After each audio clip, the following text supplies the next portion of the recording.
And blood-black nothingness began to spin, a system of cells interlinked within cells, interlinked within cells, interlinked within one stem. And dreadfully distinct against the dark, a tall white fountain played a podcast. Have you ever fought rabbits? Cells. Interlinked. Interlinked. Ah, I know like that. the What? cake song, like reluctantly crouch at the starting line. No, that's. I thought for sure, Brian, you were going to I know it. Hit me It's back like- with repeating cells at me and then interlinked and then cells. What? Give me a hint on that. I know that. It's a fairly recent movie. It's a scene from the movie. Oh, where it's Blade Runner. 2049. Yeah. Oh, Now we all Dreamboat saw Ryan that. Gosling. Yeah. yeah. Yeah. That's a good one. It's like one thing I knew it. I just couldn't picture it in my head playing of what that scene was. Good It old also Denis sounds- Villeneuve. It also sounds like a Front 242 song from the 90s. It could be. Totally. You had a couple power chords in there. Belgium's famous Front 242. The only thing Belgium is famous for, other than ale. And What about waffles. chocolate. What's that? Belgian We just came up with two things immediately: waffles, waffles. and That's chocolate. true. Yeah. And Hitler completely going around the Maginot Line Yeah, through well, Belgium. I think we all remember France as being the idiots in that one. When traveling, I met a couple from Belgium, and it was the only people I ever met from Belgium. And I said, "I've never been to Belgium. What's it like?" And they said, "It's awful. You should not go. It rains all the time, and we try to spend as much time away from there as we can." I was like, "Oh, Great. okay. That sounds terrible. I guess I don't want to go to Belgium now." I mean, Jean-Claude Van Damme is from there, so The mussels from Brussels. Brussels. Yeah. Are Were his Brussels children sprouts called originally? Brussels sprouts? Yeah, I was gonna say. Damn it. Oh, I'm sorry. No, I didn't mean to step on it. I was actually asking about Brussels sprouts. His children are called Brussels sprouts. You see, I'm gonna tell that joke again, and I'll edit it because correctly. small, they're tiny. I want to say Brussels sprouts are the same thing as broccoli. Genetically, they just grow differently. Interesting. See, Yep. you know what, I'm not- kids? I'm This not is going an to fact check that, informative though. I'm not podcast. gonna- This is the kind of stuff you learn here. I heard that they had that on PragerU's website. So, like, I think it's a U for university. I think so. It's probably true. If you want fact checking, go listen to Joe Rogan. Everybody, Do your own research. Do your own research. Looking at Joe Rogan money, that'd be. No one wants to sponsor us. If Jersey Mike's is out there, I would love a sponsorship. Oh, totally. I'd do that in a second. Quality sandwich. Yes, a That is sub quality above. sandwich. Sub You know? That's a sub above, is what I say. Damn it! When It only took when us I'm talking- 22 episodes to totally sell out. When I'm casually talking with my friends about sandwiches, I often say that Jersey Mike's, they're a sub above. Oof. Chills. I got chills. Yeah. On that note, welcome to Rabbit Fighters Friends. I'm Joshua. I am Brian, and I love a 13 on wheat. You're B. Ryan. I am not a hard worker. It's an inappropriate name. And I'm Greg, and I love myself a nice grinder.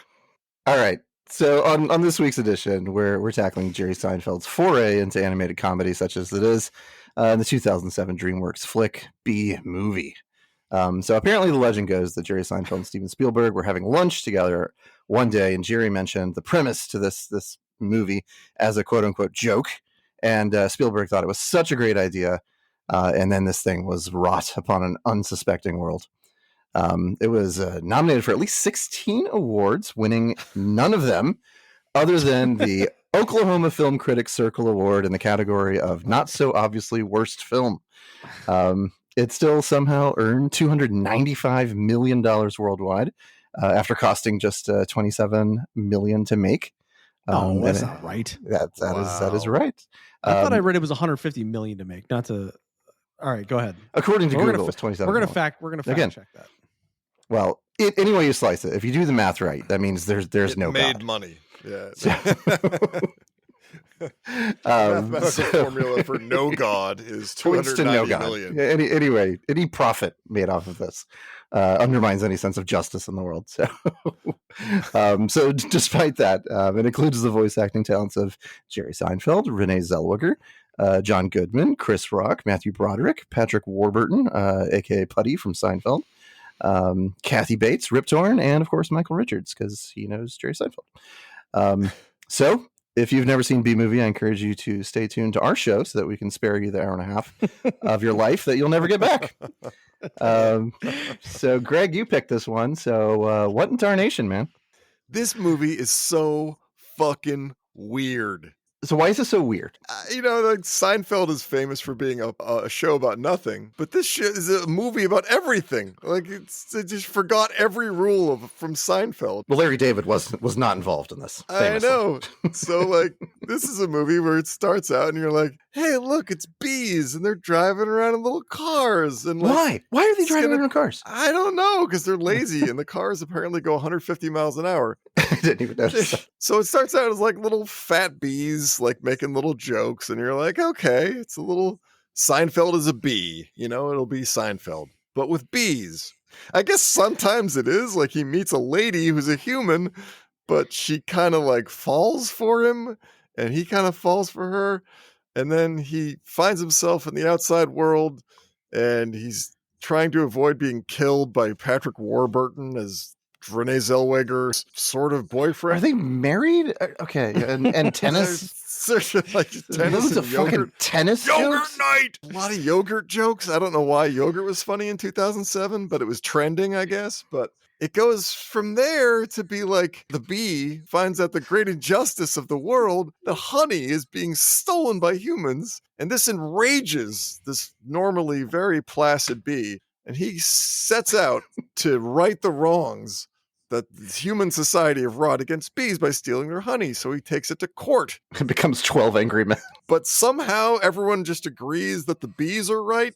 And so we can't have honey anymore.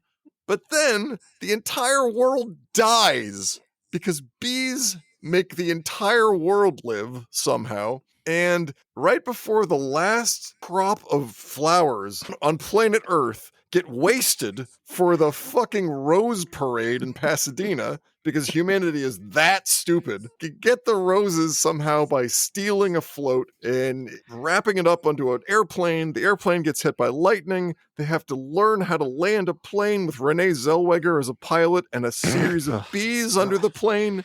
And then it keeps going. I have to question Steven Spielberg's sanity that he thought this was a good idea. I can see this playing out, okay, into where this was a funny premise, like over coffee for 35 seconds. Like, like you're having tea or something. You're like, honey, huh? Like, what if the bees were mad that we stole all their honey? Like, that'd be kind of funny, right? And you could be like, good one. I guess it's kind of funny premise to think about. Does it? And then I don't know if I'd go and turn it into a fully fledged animated feature film, but I think it should have ended there and be like, yeah, it'd be kind of funny if the bees were mad. Like, all right, let's get out of here. Like, that's it. Yeah. Well, apparently the talk between Jerry Seinfeld and Steven Spielberg went like this. Jerry Seinfeld, hey, the old bee movies that people used to make? Wouldn't it be funny if it was a movie about bees and it was called Bee Movie? That was the discussion. And Spielberg was like, oh, that's hilarious. A bee movie, but it's bees. This makes me angrier than it should. That's a better premise than what they came up with, honestly.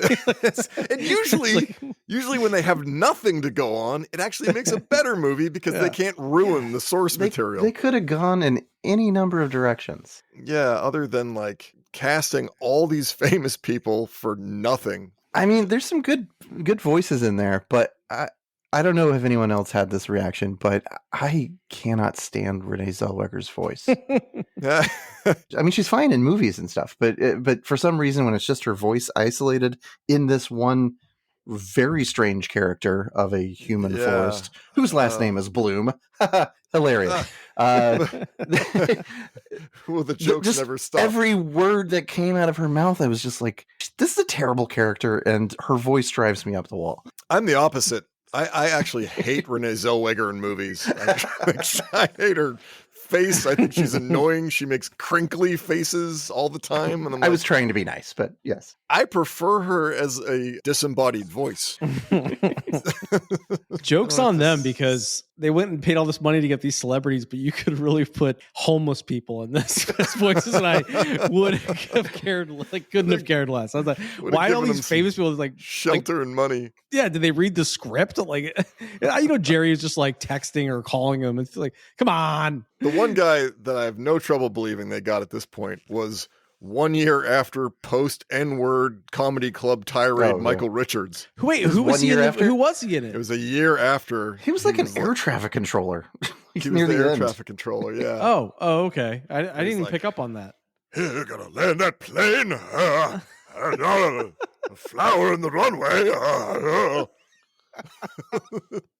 He's an N-word. He's an N-word. It's like you hired him after that. He must have been really good friend. Who knows? Yeah, John Goodman as a strangely southern lawyer. John Goodman is in New York City. He's foghorn leghorn lawyer. That's what he is. It's like, hey, Honor, I'll say, my britches are burning. God. So stupid.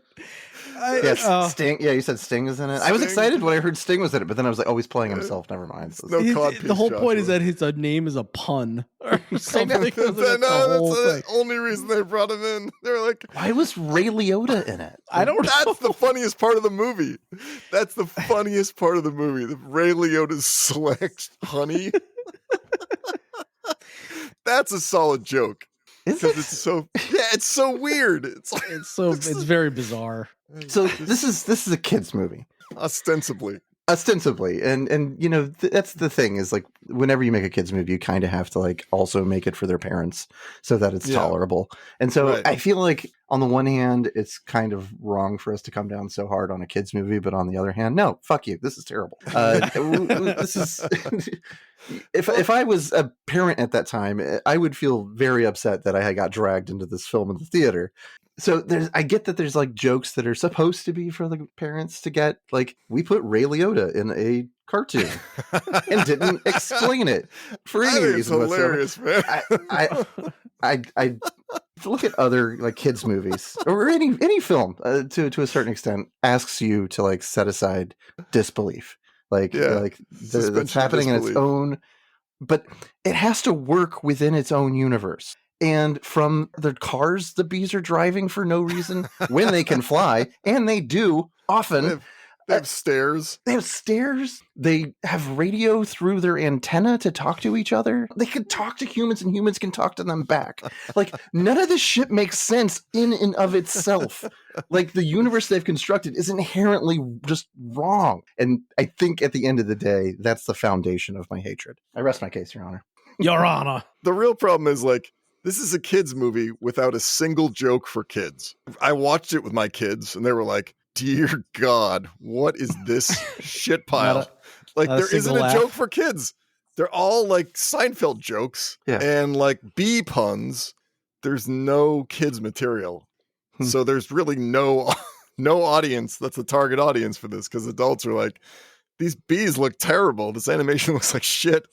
This movie is weird. And kids are like, I think nothing in this is funny. That's a very good point. It starts off okay within the context of its own hive universe. I thought that was the only kind of interesting, hey, you're done, go to work. And all we do is work in the hive. That's funny in a way, and Hunex and all these honey corporations, that's kind of the making of a funny premise. There's that's a caste system. And yeah. That all falls into line. And it's as soon as you graduate school, you have a job for the rest of your life and then you die. And it's I'm a worker bee. Get it? Joke. Right. And then, but once it leaves the hive, it makes no sense. And you're like, what the fuck? Because I think to your point, the Bug's Life, things can be wacky in the context of their own little world. But then as soon as you put them into the human world and have them start doing weird interactions with humans, it makes no sense. I can't see a child liking this, but I mean, aside from just moving things in colors and animation, I don't know. Just if you're give kids a little bit more credit. I was gonna say if you're less than a year old and you're just yay, colors, I don't know. I'll tell you where I think that the movie goes sideways forever And it's the moment that Jerry Seinfeld's bee gets stuck to a tennis ball and then served in the tennis game. The beginning movie that we had where you're like, hey, bee culture, and it's a lot like America, where we just come through school and go right into a job and then work ourselves to death, you know. And he leaves the hive and it's like all out the fucking window, and he gets served back and forth in the tennis game. And he doesn't die, and then he gets thrown into New York City traffic. My kids are watching it. Pearl was going, dead. He's dead. Now he's dead. And he like goes through the hot engine of a car. She's like, dead. Dead. Yeah. Got high-fived. He's dead. Yeah. She's like, and then it starts raining. She's like, no, they can't fly in the rain. Dead. Nope.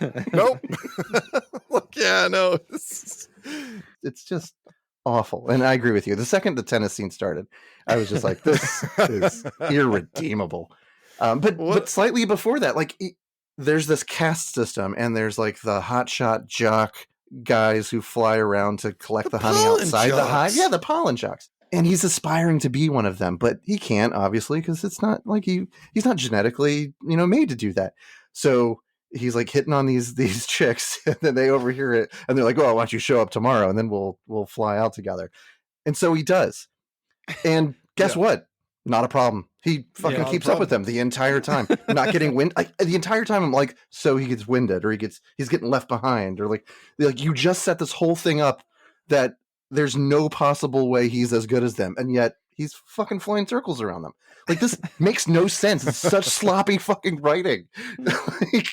Also, how shitty is bee school that the bee doesn't understand how pollination works and how that impacts the flowering of other things like fruits and vegetables? One job. Yeah, he's so flabbergasted at the fact that he just basically kills the entire earth because he's a fucking idiot.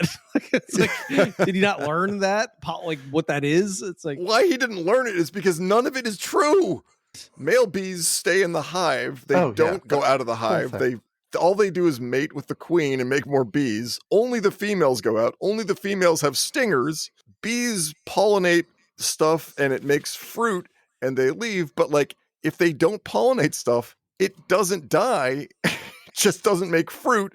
The plants just come right back again and try again and make flowers.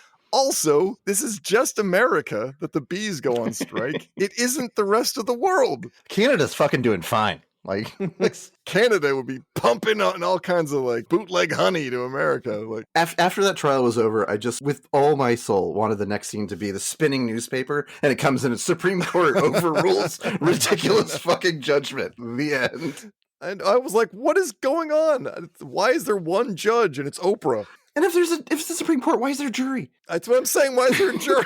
and then when they make the decision, he finally makes this like last speech, and the jury claps, and the judge is like, "I find in favor of the bee." And like, aren't you supposed to withdraw to your chambers? And the jury talks it over, and then they come out and they reveal to the judge what the verdict is. Bees have no fucking standing. All right, I'm no lawyer, but I know bees don't have standing in a legal court. So John Goodman's opening speech, where he says, "Am I to barter with a silkworm for the elastic in my breeches?" I was like, that is a solid argument, my friend. Sold. Where does it end? The linchpin in this whole case was when they bring out the smoker. Yeah. But the smoke doesn't harm bees. So it just makes them makes them sleepy or something. Yeah, it's like, why was that bad? I don't. They needed a pun for smoking gun.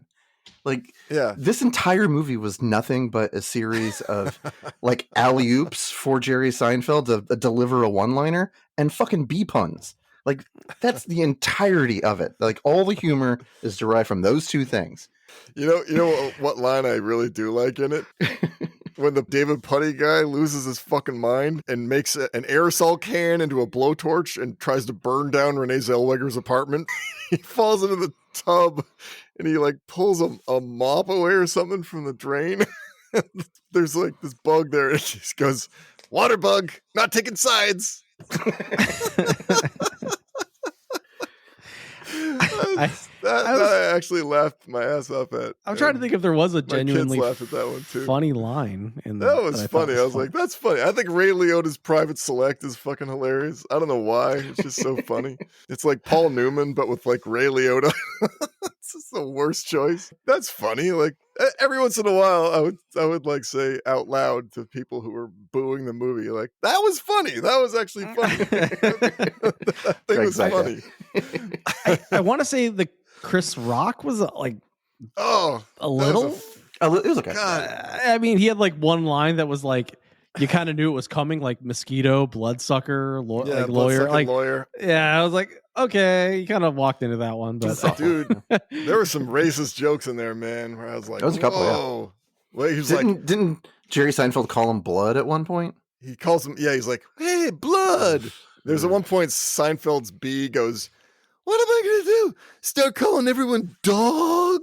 And he does like a like chest thing, and I was like, oh boy, did I miss that? What the fuck? I might have gone to the movie at that point. I may have been on my phone for a minute. Then he's talking to Chris Rock in the air horn of a truck, and Chris Rock is like, yeah, nobody likes a mosquito, which, by the way, male mosquitoes don't suck blood, but whatever. He was like, yeah, nobody likes a mosquito. I didn't know that, but yeah, only female mosquitoes suck blood. Males just. We got that entomology corner over here. Yeah, apparently. I love it. I love it. Yeah. And they make the black guy like a mosquito, like the worst bug ever. I was like, it's kind of crappy. I thought that scene in the windshield, though, was funny where he's like, oh my God, all these bugs are dead. And Chris Rock's like, I'm not dead.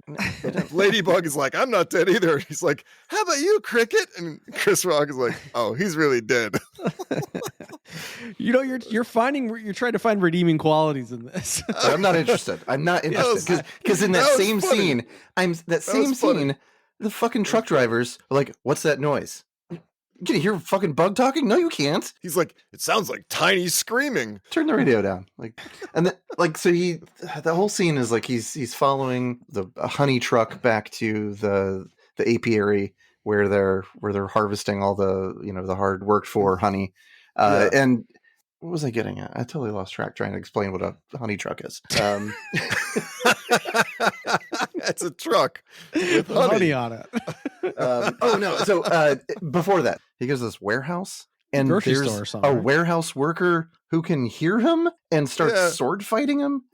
It's just like, I don't, any sense of good being or well-being within me still at this point in the movie is completely gone. And I'm just like, fuck this trash. This is just the worst thing ever. Well-being spelled B-E-E. We were watching it, and my son was like, is he having a sword fight with a thumbtack? I'm like, yes, he is. Yes, he is, son. He's fighting a scrawny dock worker with a thumbtack and winning. Yeah, that tracks. We haven't even talked about the fact that like Matthew Broderick has a very large role for some reason, and it had zero impact. And he's like, why? Ferris Bueller, he's fallen so far. He's just there to be like, oh no, don't do that. Oh well, I guess they'll support you. He's fallen in love with a human. Yeah, they're like, and of course, the major rule, never talk to humans. And then Jerry Seinfeld goes out, talks to a human right away, comes back and is like, I talked to a human and she's kind of into me. And they're all like, oh no. Oh well. Yeah, it wasn't that big of a deal. It doesn't seem like that big of a deal, really. And the scene where it turns out like not pollinating causes instant death for all flora all over the world immediately. Massive lie, yeah. She's totally gaslighting him into it being all his fault. Yeah. Like she was his fucking counsel. She was sitting with him during the whole trial.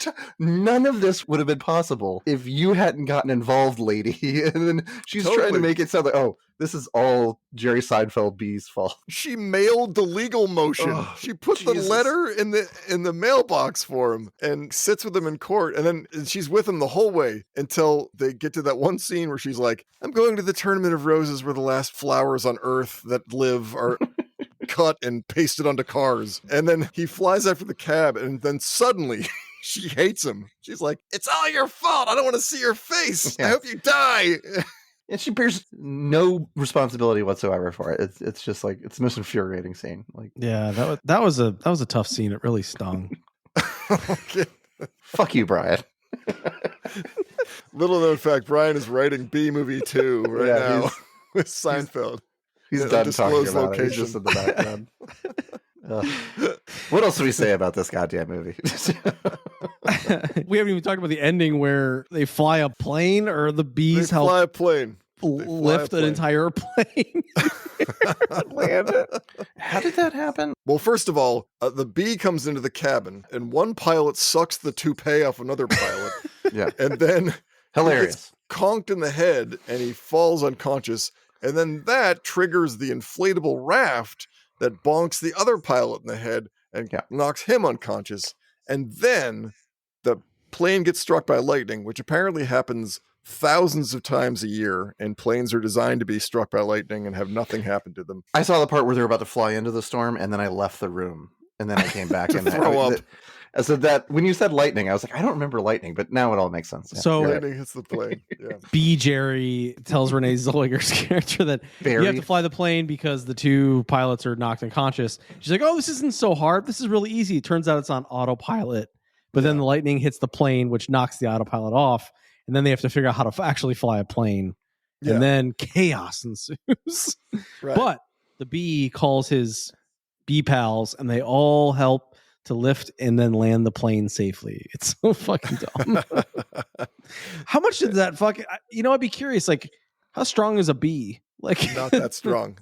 Not that strong at all. How many bees would it take to hold up an entire jet?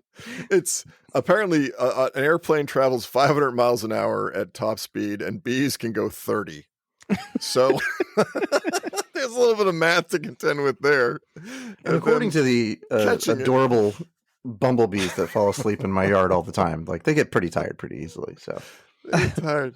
It's a good thing that plane wasn't smoking out of the back, because good Lord, put the whole flock to sleep. There's many checkpoints in this movie that I was hoping it was just going to say the end, and it just kept going. Yeah. They win the court case, and you're like, well, this is the end. Yeah. It's like, I was like, oh, good.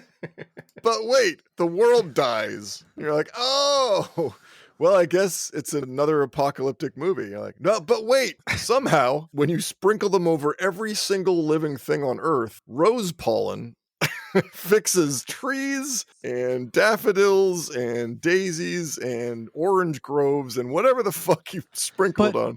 Because science is too tight. Shit. But magic. Greg, that certainly has to be end of the film, right? Certainly. One would think. And yet, it would not be. There is yet another act to unfold in the bee movie. What was it? Well, they reopen the flower shop, and the bee becomes a lawyer. Flower shop. Jerry's a lawyer. She's a florist, and I'm a lawyer, and we're in love or something. I'll admit, I didn't think that there was a love interest between the bee and the human. Lifespan of honeybee. Workers average of 15 to 38 motherfucking days. Okay. Yeah. Which had a short lifespan. Jesus Christ. It's usually the average court case takes about a year and a half to come to trial. So, movie makes me irrationally angry. Yeah, there wasn't really. I don't think there was a whole lot of thought in the script around fact. They get all the honey back, and then they're like, "Stop making honey!" And then they stop pollinating flowers and everything. It's like they don't have to stop pollinating flowers. Yeah. They could just keep pollinating flowers. Yeah, those two things do not follow at all. Honey. You just don't have to. It would be fine. It was at that moment that I thought they were trying to do something really profound. There was an underlying message to it, but then I immediately lost it. I was like, I don't know. What was trying to say. Is it about labor relations? No, it can't be. Yeah, it goes from Seinfeld to The Last Action Hero to Mr. Smith Goes to Washington to You've Got Mail. You're like, what the fuck is this thing? This is 8 movies that got stitched together by rich people. And I had weird like The Graduate vibes in the beginning or something. The pool scene. Yeah. Is from The Graduate. And they have the China syndrome with when they shut down the honey, they like turn the key and all this stuff. There's so many movies within a movie. It's so complex. Oh, it's so deep. But I feel like this is just another indicator of the poor quality control that exists at DreamWorks, like as opposed to like Pixar. Yeah. Because Pixar never would have come within a million miles of something this dumb.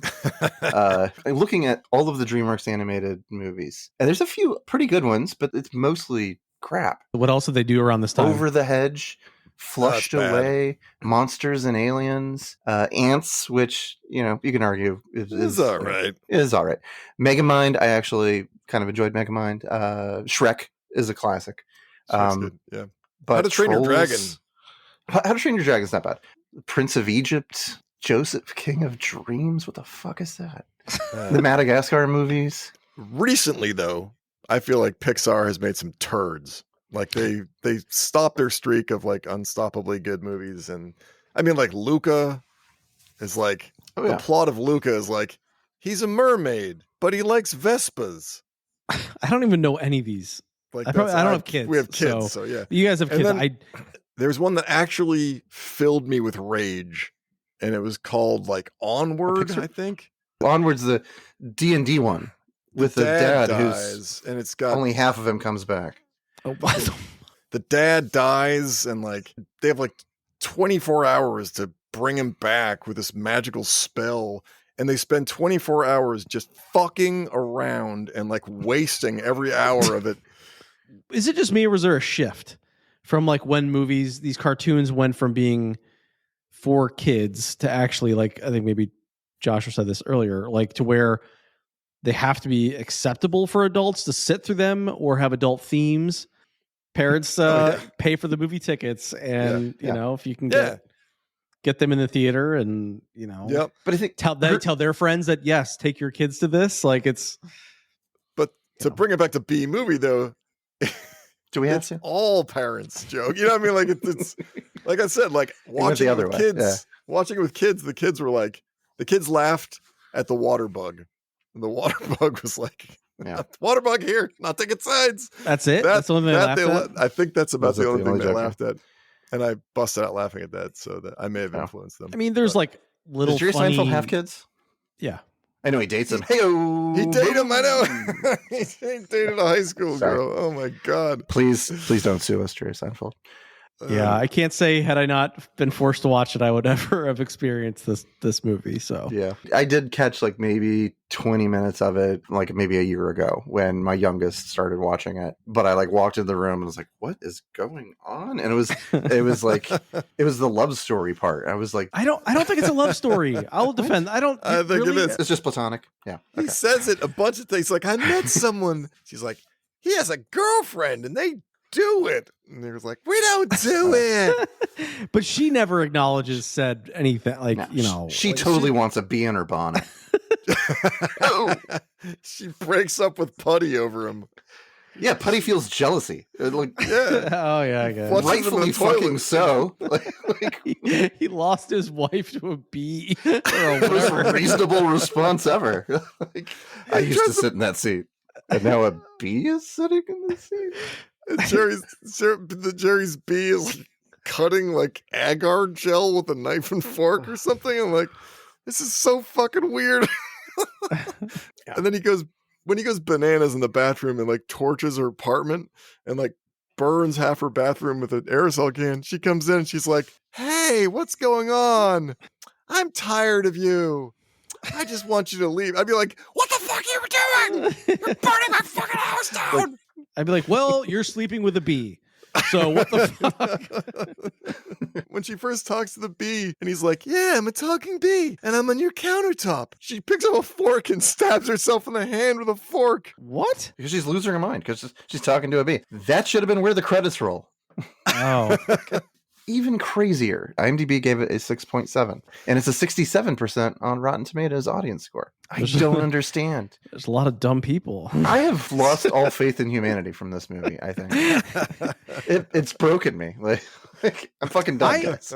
I like Seinfeld. I think he's funny. kind of interesting to in that vein. Like Seinfeld never really went into movies at all, which is kind of surprising as a comedian. You know, especially that became the trajectory, right, of a stand-up comedian. Whether you do sitcoms and then you like stop doing sitcoms and you go into films.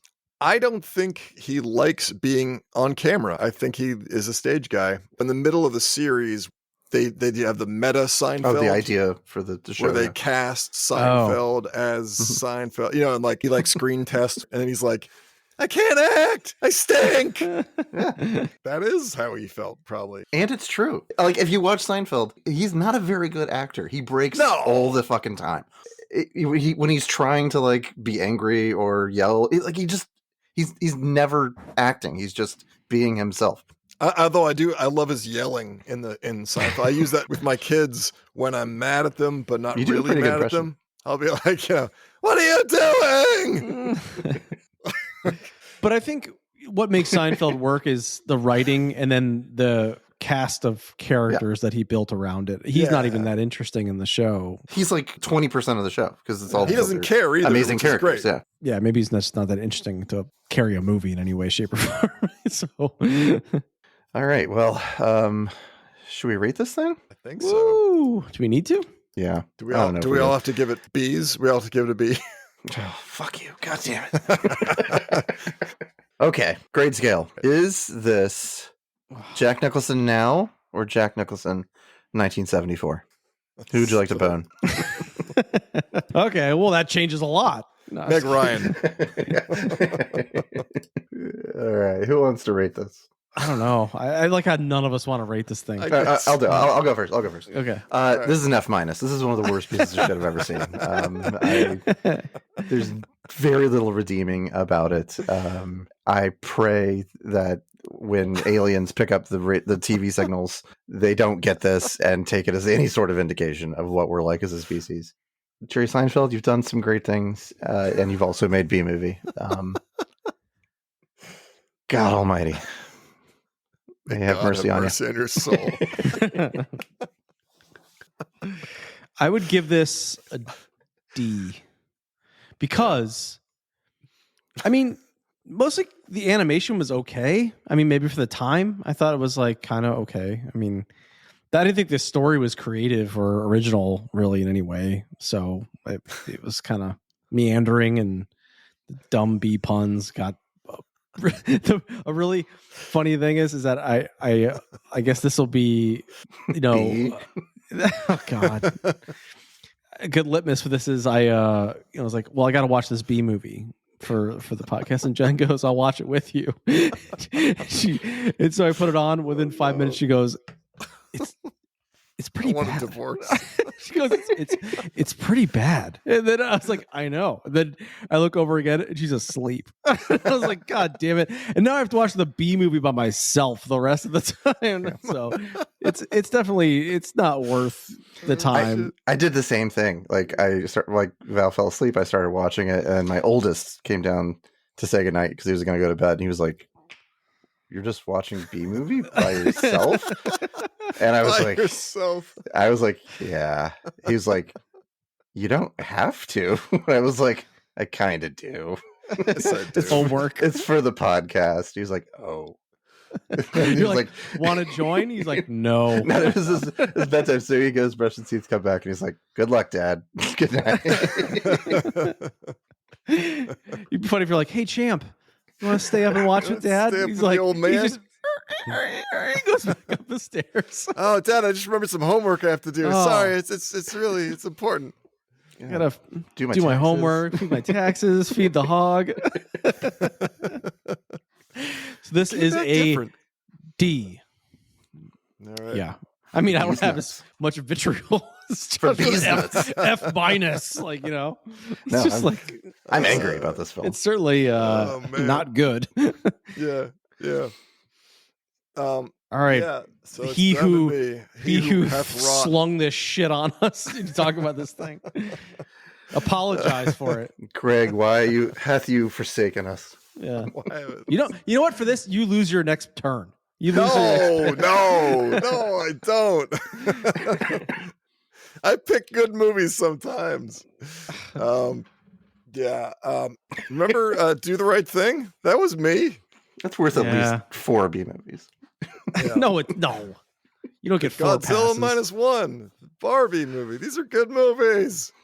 I'm going to give it a D-. D minus. I like that minus in there. You got D a D-. I will say I am giving it a D- because I will counteract what Brian said. I think it is an extremely original movie in that it is incredibly fucking weird. Like it just goes on and keeps spinning further and further and further from where you think this movie was going to go when it started. And you're like, bees are landing a 747 on a bee-generated runway flower that's made of bees? They just like swung for the fences on this thing. And I don't even think they knew what they were swinging for. But by God, they hit something. They didn't know what they were making. And so they made something profoundly weird. A kid's movie that isn't for kids. An adult movie that isn't for adults. A B movie that's really about people, and a people movie that isn't about anything at all. And you're like, what a fucking insane mess. And I have to give him credit. I can't think of a weirder movie I've ever seen. I have one more thing that I forgot about, and it's because of the ending of the movie. The fucking off-brand cover of Here Comes the Sun at the very end. Oh yeah, it was how Sheryl Crow. How much money did they spend on that song? And So that was Sheryl Crow. It's a terrible cover. Sheryl Crow. It's the terrible worst cover of a Beatles song I've ever heard. Yeah, and I was just like, this is the perfect ending to this movie. It is butchering the fucking Beatles. Cherry on top of the shit sundae. Yeah, it's like, wow, it's so bad. Yeah. Do you guys remember the movie My Girl? Happiness. Yeah, My Girl. A world where she dies at the end. No, where Macaulay Culkin plays that character Thomas J that's allergic to bees and he gets stung and he dies. Yeah, okay. Yeah. Oh. So I was envious of Thomas J while watching this movie. You had an EpiPen, but you still would have used it. I just threw it away. Like, fuck it. Let's just end this. All right. Well, I am now the happiest person on the planet because we can stop talking about B movie. Next week, episode 23. Brian is up. Brian, what are we going to be exposed to? Ants with a Z. No. No, Woody Allen. No, Woody Allen. I've already seen that. I've seen that. I haven't seen that at all. I can't do any more bug movies. Jesus, I'm picking up a big sugar crystal. I'm a big ant. That was my Sylvester Stallone. I'm married to my stepdaughter. She's an ant. Oh. Soon Yee's in the ants. God damn it. She's a larva. Brian, what are we watching? Come on. So, come on, that's a solid joke. It was good. No, it was good. I wanted to revisit Christopher Nolan's Tenet. It's cool, and it's a movie that is a bit of a head scratcher, and so this one is probably worth watching twice because it's very confusing, and I think that's fascinating about it. And I like that type of stuff where I'm like, did I just miss something completely? And then you want to go back and rewatch it. So it's one of those films that kind of unfurls. All right, we'll see you next week. We'll be back next week. He just basically kills the entire earth because he's a fucking idiot.